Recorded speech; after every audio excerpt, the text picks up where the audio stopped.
নমস্কার বন্ধুরা, আমি ডলি আর আমার চ্যানেল ফিল্মসারে তোমাদের সবাইকে স্বাগত জানাই। আজ আমি কাল রাত্রি সিরিজটিকে শর্টলি এক্সপ্লেন করব। তাহলে যদি তোমাদের ভিডিও ভালো লেগে থাকে অবশ্যই আমার চ্যানেলটিকে সাবস্ক্রাইব করে নিও আর ভিডিওটিতে প্লিজ লাইক শেয়ার কমেন্ট করে আমার পাশে থেকো। নববিবাহিত বধূ দেবী বাপের বাড়ি থেকে বিদায় নিয়ে চলেছে শ্বশুর বাড়ি। সারা রাত জেগে থাকার কারণে গাড়িতে একটু তন্দ্রাচ্ছন্ন হয়ে পড়েছে দেবী।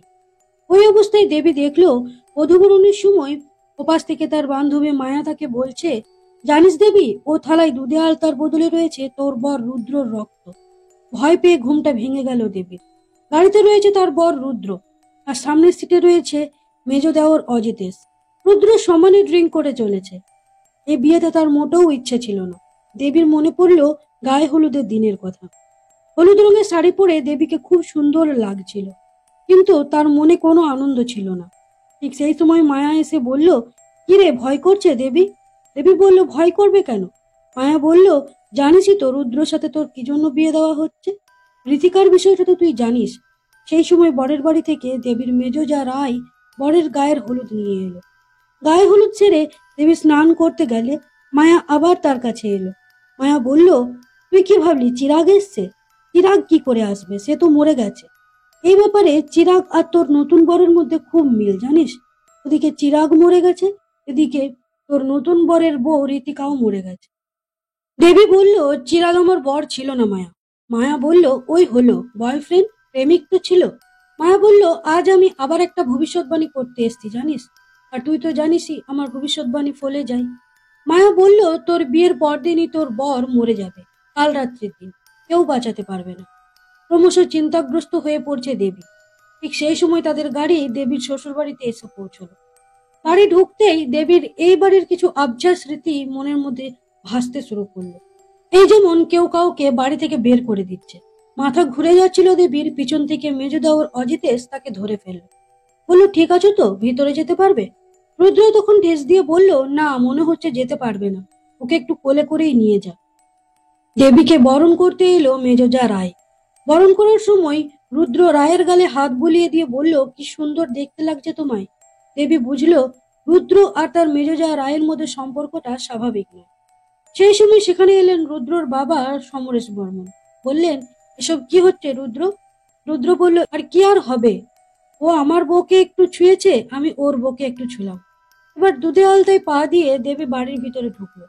তাকে ঘরে নিয়ে গেল সমরেশ রায় বর্মনের মেয়ে শিবানী। দরজা খুলে দেবীর আবার কিছু স্মৃতি মনে পড়ল। এই ঘরেই কেউ যেন তাকে বলছে এই ঘর থেকে বেরিয়ে যেতে। আবার মাথাটা ঘুরিয়ে গেল দেবীর। শিবানী বলল, কিরে, চেনা চেনা লাগছে। তুই কি সত্যি সব ভুলে গেছিস নাকি ভুলে যাওয়ার ভান করছিস? দেবী বলল, আপনি কি সব বলছেন, আমি কিচ্ছু বুঝতে পারছি না। শিবানী বলল, বুঝতে পারছিস না? একবার নেকামির শিক্ষা পেয়েছিস, এবার কিন্তু জানে মেরে দেবো। ওদিকে রুদ্রর বাবা রুদ্রকে তার ঘরে রেখে বলল, তুমি আজও ড্রিঙ্ক করেছো? আর তখন রায়ের সঙ্গে ওটা কি বিহেভ করলে? রুদ্র হেসে ওর বাবাকে বলল, আর আপনি আপনি কিরকম মানুষ? রায়ের গালে একটু হাত দিয়েছি বলে আপনার খুব গায়ে লাগছে, তাই না? সমরেশবাবু রুদ্রকে একটা থাপ্পড় মারলেন। সেখানে এলেন রুদ্রর মা ইন্দ্রাণী দেবী। বললেন, এত বড় ছেলের গায়েও তুমি হাত দিচ্ছ? দেখবে কোনোদিন ওরাও উল্টে তোমার গায়ে হাত না দিয়ে বসে। সমরেশবাবু বললেন, তুমি খুব ভালো করেই জানো যে ওরা সেটা কখনোই করবে না। কারণ ভালোবেসে যেমন আমি ওদের জন্য সব করতে পারি, তেমনি প্রয়োজনে ওদের মেরেও ফেলতে পারি। ইন্দ্রাণী দেবী বললেন, তার বলতে, তোমাকে তো খুব ভালোভাবেই আমি জানি। নোংরামিতে তোমার তুলনা কখনোই হয় না। এই কথা শুনে ইন্দ্রাণী দেবীর গলা চিপে ধরে সমরেশবাবু বললেন, আর একটা কথা বললেও জিভ টেনে ছিঁড়ে ফেলে দেব। এসব কথাবার্তা দরজার আড়াল থেকে শুনছিল কাজের মেয়ে তানি। ওদিকে দেবী একাই জানলার সামনে দাঁড়িয়ে আছে। তার সাথে পরিচয় করতে এলো রুদ্রর পিস্তত বোন স্নেহা। দেবী বলল, আমার বান্ধবী মায়া নিচে রয়েছে, একটু ডেকে দেবে? আর জিজ্ঞেস করলো, তোমার রুদ্রদার আগের বউ ঋতিকা কি করে মরেছিল? স্নেহার মুখটা কেমন ফ্যাকাশে হয়ে গেল। কোন রকমে বলল, বাথরুমে পড়ে মাথা ফেটে মারা গিয়েছিল। এবার মায়া দেবীর সাথে দেখা করতে ছাদে এলো। দেবী মায়াকে বলল, রুদ্রের এই বিপদের কথাটা একবার বাড়িতে জানালে তো হয়। মায়া বলল, কে বিশ্বাস করবে তোর কথা?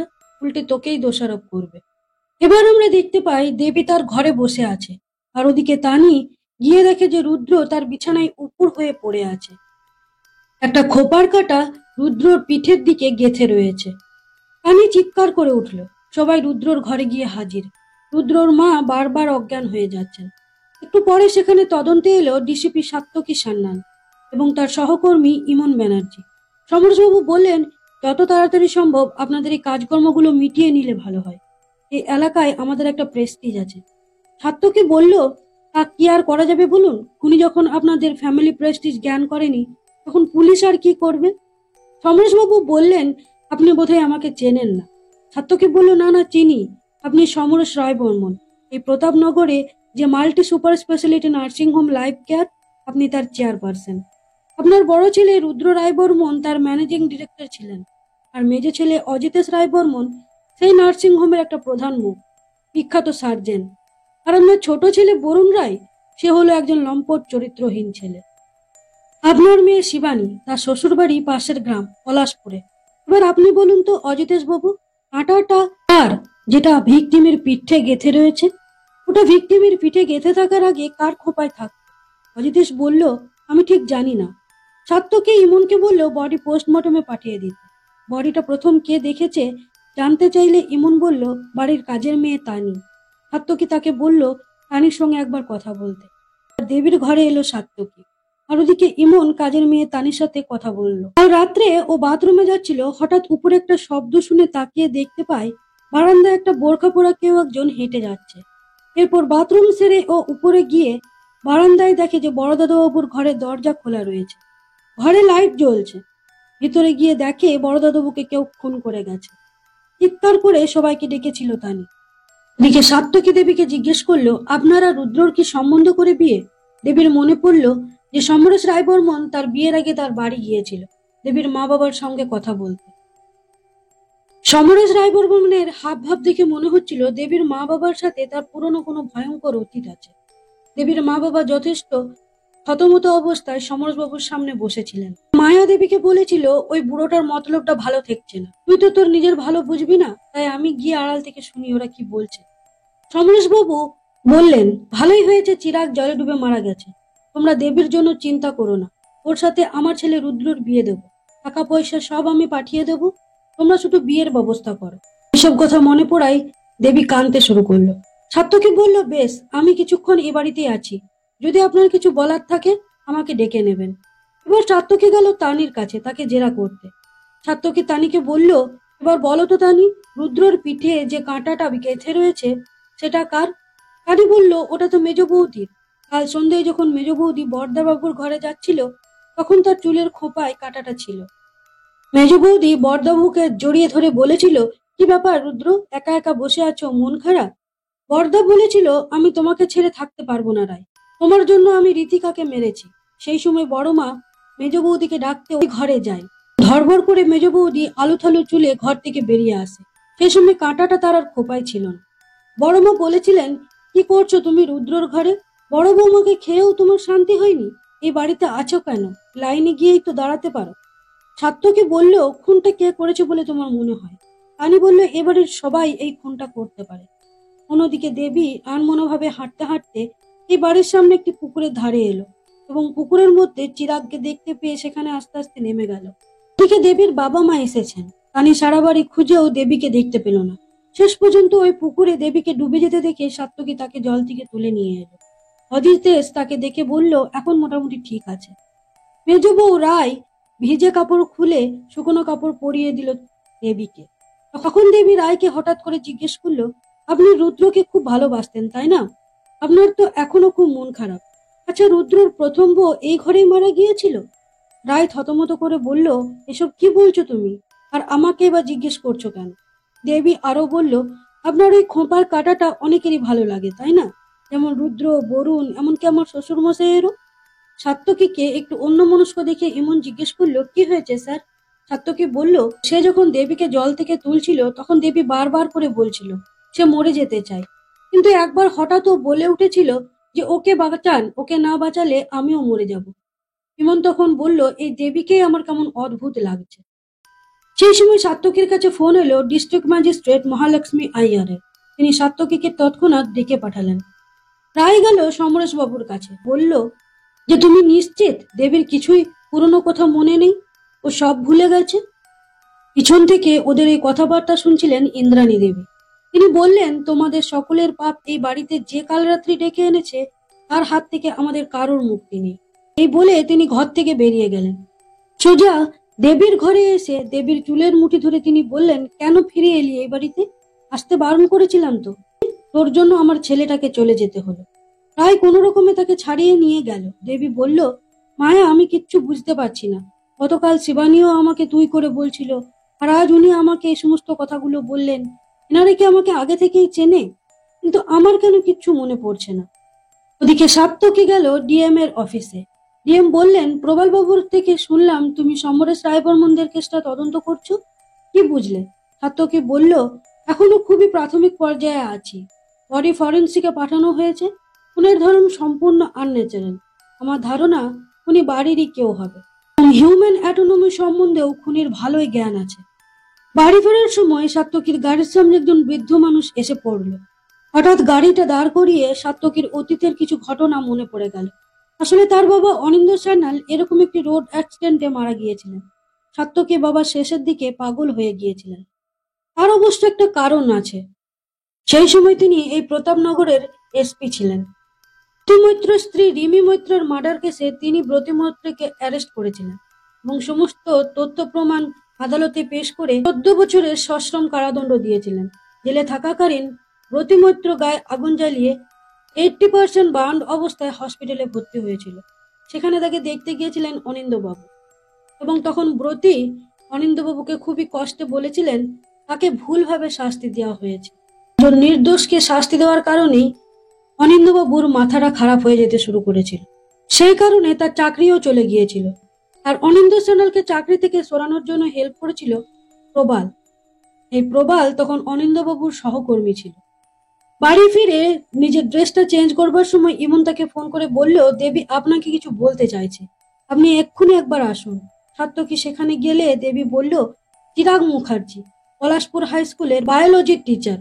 1 বছর আগে পলাশপুরে একটা পুকুরের জলে ডুবে মারা গিয়েছিল।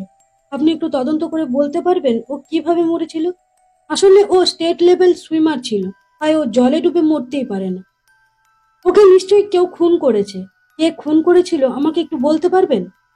ইমন তো অবাক। দেবীর স্বামী রুদ্র হয়েছে কাল, অথচ দেবী তদন্ত করতে বলছে কোন চিরাগ মুখার্জি। সাত্তকী বলল, ঠিক আছে, আমি খবর নিচ্ছি।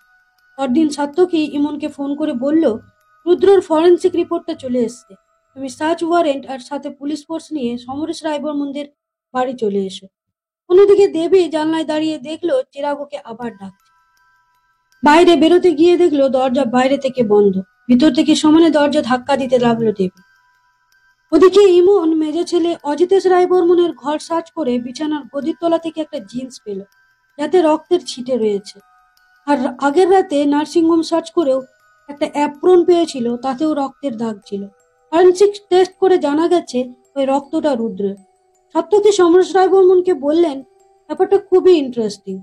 লোকাল এমএলএ আপনার বন্ধু, পুলিশ আপনার বাড়িতে রেড করছে, অথচ আপনি আপনার ক্ষমতা না খাটিয়ে চুপচাপ বসে আছেন। সমরেশ বাবু উল্টে সাত্তকীকে একটা প্রশ্ন করে বসলেন। বললেন, তুমি প্রায় 10 বছর পর এই প্রতাপনগরে এলে, তাই না? তোমার বাবা অচিন্ত সান্যালকে আমি চিনতাম। 10 বছর আগে এখানকার এসপি ছিলেন।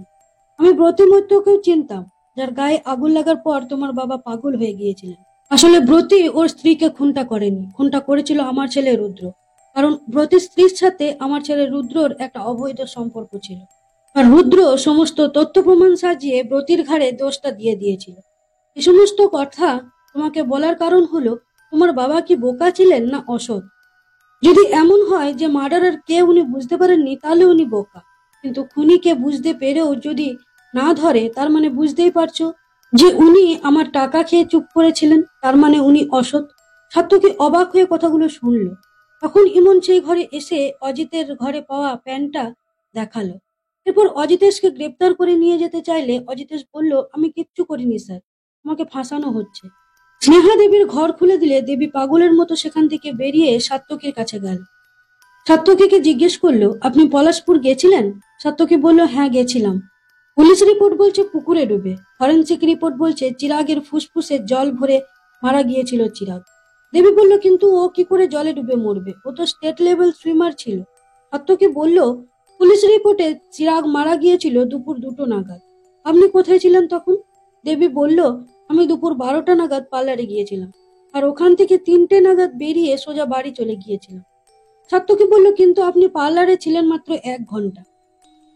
1টার সময় আপনি পার্লার থেকে বেরোন এবং 3টের সময় বাড়ি পৌঁছান। মাঝের ওই সময়টা আপনি কোথায় ছিলেন? দেবী মনে করতে পারল না। তারপর দেবী মায়াকে জিজ্ঞেস করে জানতে পারলো যে সেদিন দেবী পার্লারের থেকে বেরিয়ে মায়ের বাড়িতেই গিয়েছিল। এই মায়ের জীবনেও একটা করুণ ইতিহাস রয়েছে।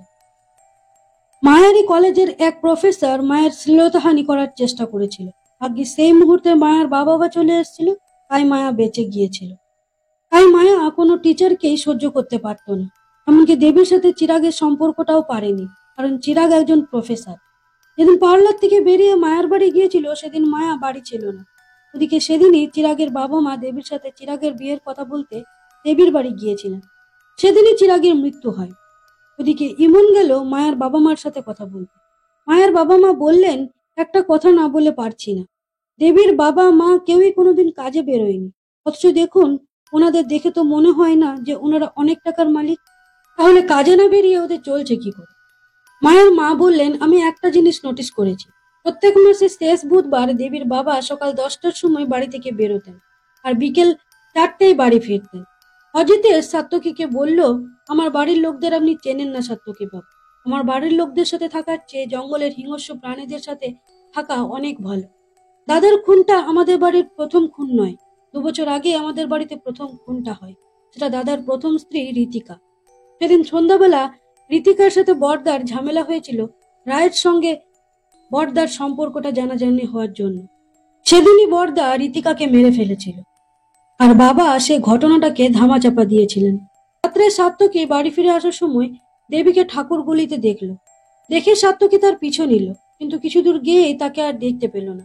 এই ঠাকুর গলিতে মানে খারাপ পল্লীতে প্রায়ই যায় রায় বর্মনদের ছেলে বরুণ রায় বর্মন ফুলকি বলে একটা মেয়ের কাছে। এই খারাপ পল্লীতে বিন্দি বলে একটি মেয়েকে অজ্ঞান অবস্থায় তার ঘরে পাওয়া যায়। তখন সেই পল্লীর মাসি ফুলকির ঘরে দরজা ধাক্কা দিয়ে দেখে বিছানায় পড়ে রয়েছে বরুণ রায় বর্মনের দেহ। ওদিকে সাত্তকী দেবীকে ধরে ফেলে বলে, আপনি এখানে কি করছেন? ঠিক সেই সময় এই খারাপ পল্লী থেকে চিৎকারের আওয়াজ শুনতে পাওয়া যায়। সাত্তকী দৌড়ে ফুলকির ঘরে গিয়ে দেখে বরুণ রায় বর্মন মৃত অবস্থায় সেখানে পড়ে আছে। ফুলকিকে জিজ্ঞেস করে কিছু তথ্য পাওয়া যায়। ফুলকি বলল, আমি খুনিকে দেখেছি, কেননা আমার হাত পা বেঁধে ফেলে রাখা হয়েছিল, কিন্তু দেখলাম একজন বোরখা পরা মেয়ে। দেবীকে দেখিয়ে বলল, অনেকটা এই মেয়েটার মতো, সেম জুতো সেম জামা পরেছিল। সাত্তকী বলল, এই তো বললেন যে বোরখা পরা ছিল, তাহলে এসব দেখলেন কি করে? সেই সময় ইমন সেখানে এলো। সাত্তকী দেবীকে বলল বাড়ি পৌঁছে দিতে আর দেবীর পোশাকটা কালেক্ট করে নিতে। সেই সময় সমরেশ রায়বর্মনকেও খবরটা দিয়ে দিতে বলল।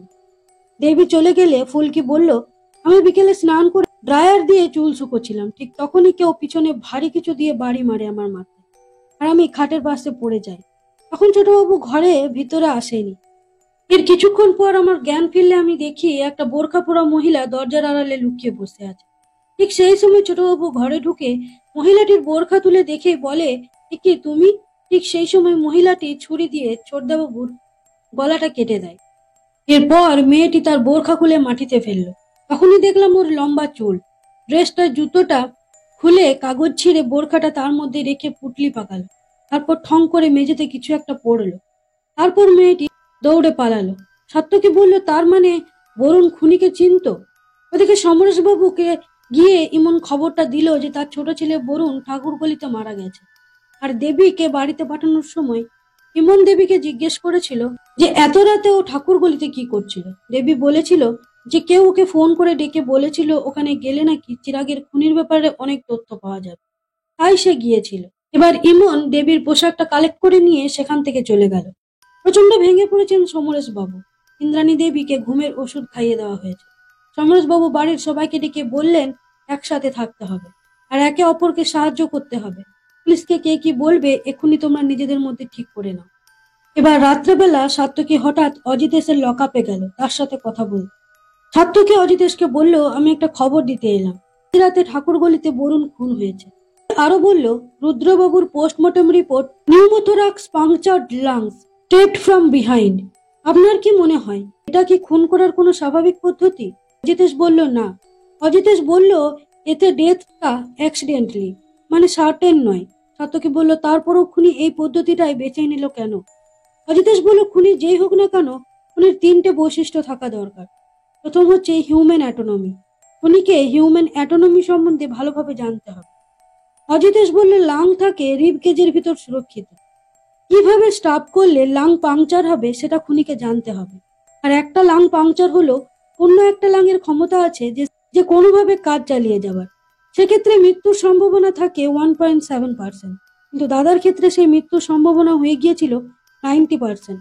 কারণ অনেক ছোটবেলা থেকেই দাদার একটা লাং ইনফেকশন হবার কারণে খারাপ হয়ে গিয়েছিল। তার মানে হচ্ছে খুনি দাদার মেডিকেল হিস্ট্রিও জানতো। আর 3 নম্বর হলো মোটিভ। সাত্যকী বলল, পোস্টমর্টম রিপোর্ট বলছে খুনি লেফট হ্যান্ডেড, আপনার মতো। অজিতেশ বলল, সাত্যকী বাবু, এই 4টে বৈশিষ্ট্য আমাদের বাড়িতে আরো দুজনের রয়েছে। এক হলো রায় বর্মন, সে একজন ট্রেন্ড নার্স। দাদার হিস্ট্রি ওর খুব ভালোভাবেই জানা ছিল, আর ও লেফট হ্যান্ডেড। আর দ্বিতীয়জন হলো সমরেশ রায় বর্মন, তিনি একজন গ্রেট ডক্টর ছিলেন, আর তিনিও লেফটি। সাত্যকী চলে যাচ্ছিল, হঠাৎ করে একজনের নাম অজিতেশের মনে পড়লো। সাত্যকীকে ডেকে বলল, আরো একজন আছে, তার কথা আমি কি করে ভুলে গেলাম। সে হলো দেবী। 6 বছর আগে দেবী যখন আমাদের বাড়িতে ছিল, হিউম্যান অ্যাটোনমি নিয়ে তার গান ছিল আমার থেকেও বেশি। আর দেবী সব্যসাচী, ওর 2 হাত সমান চলে। সাত্যকী অবাক হয়ে বলল, 6 বছর আগে দেবী আপনার বাড়িতে থাকতো? ওদিকে মায়া দেবীকে বলল, একটু পরেই পুলিশ আসবে তোর কাছে।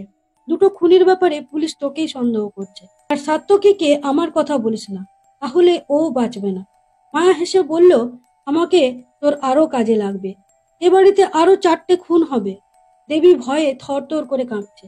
তো বন্ধুরা, সিরিজটা এখানেই শেষ করা হয়েছে। ভিডিওটি ভালো লাগলে অবশ্যই লাইক, কমেন্ট, সাবস্ক্রাইব করে পাশে থাকবে। ধন্যবাদ।